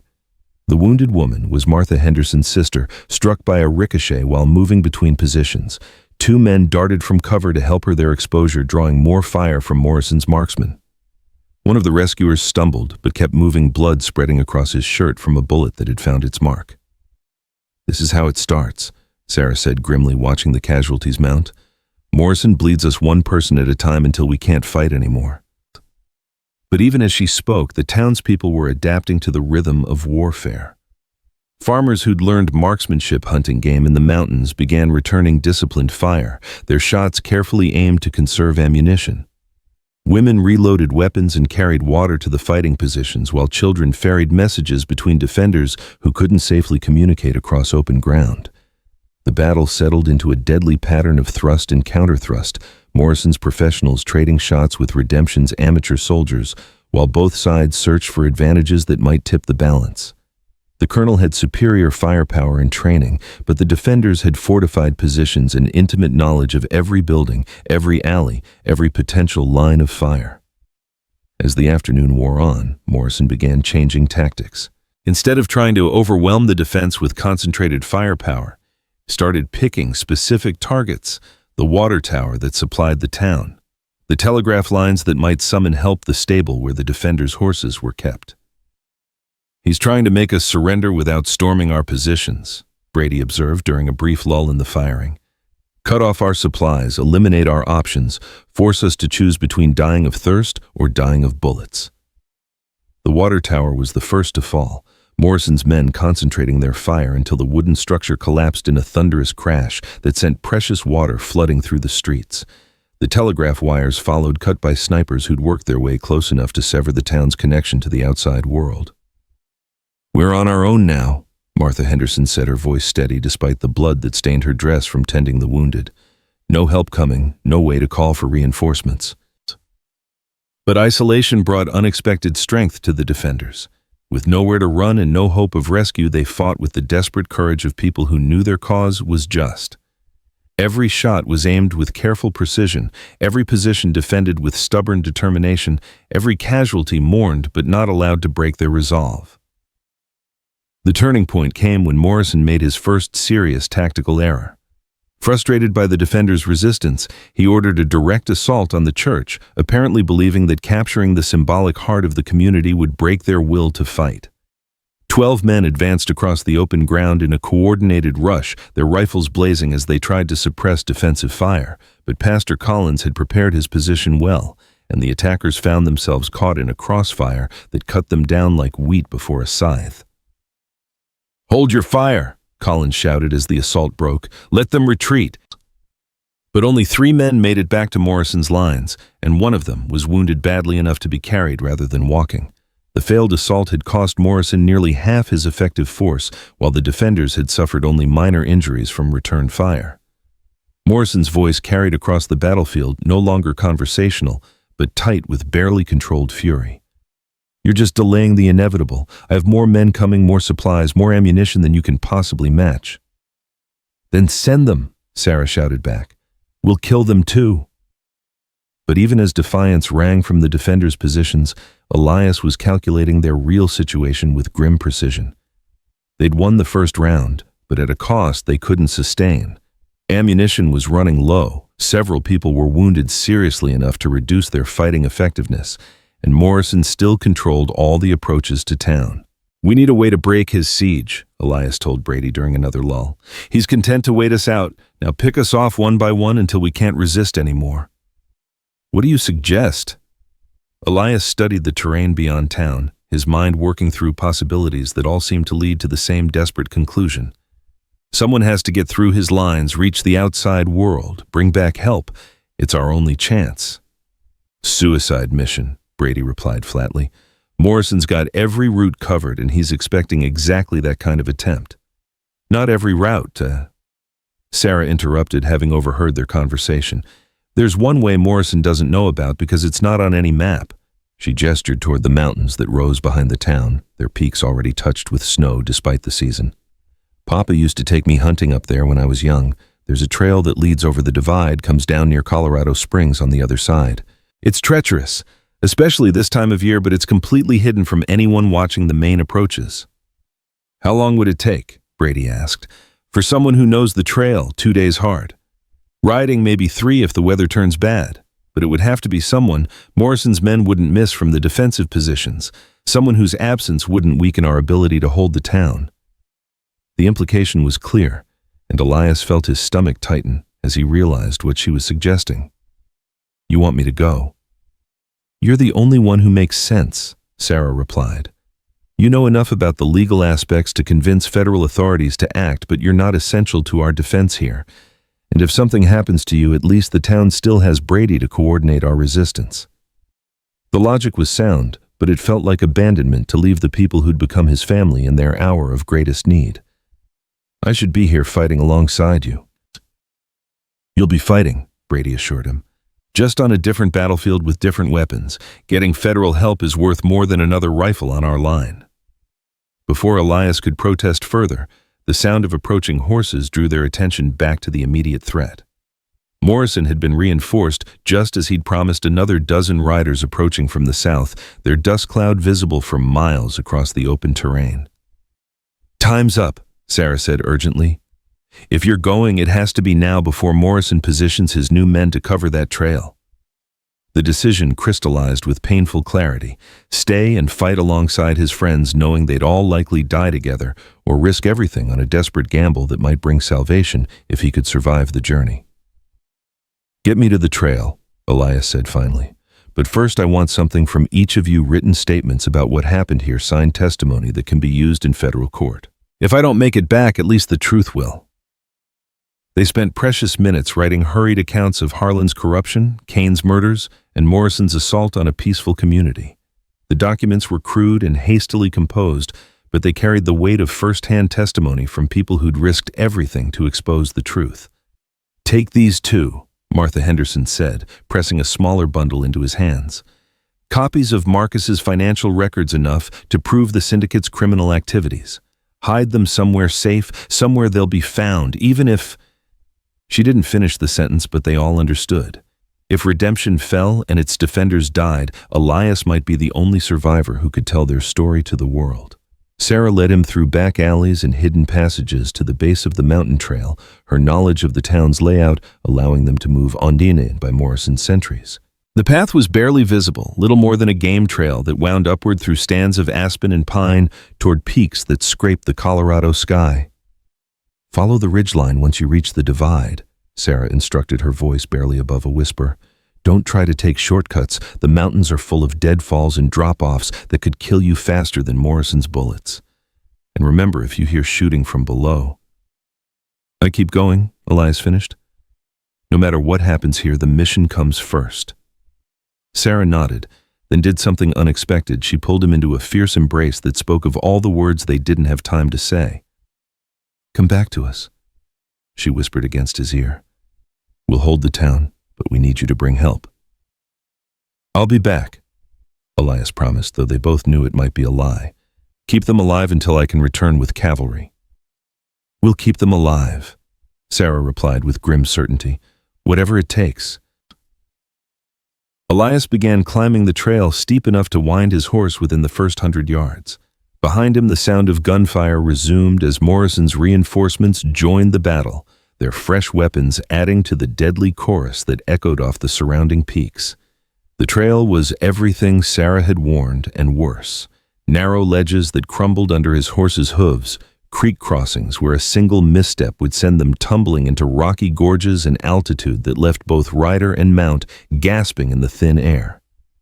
But it was also completely hidden from the valley below, invisible to anyone who didn't know exactly where to look. As night fell, Elias paused to rest his horse and look back toward redemption. The town was marked by flickering lights that spoke of continuing resistance muzzle flashes that proved his friends were still alive and fighting.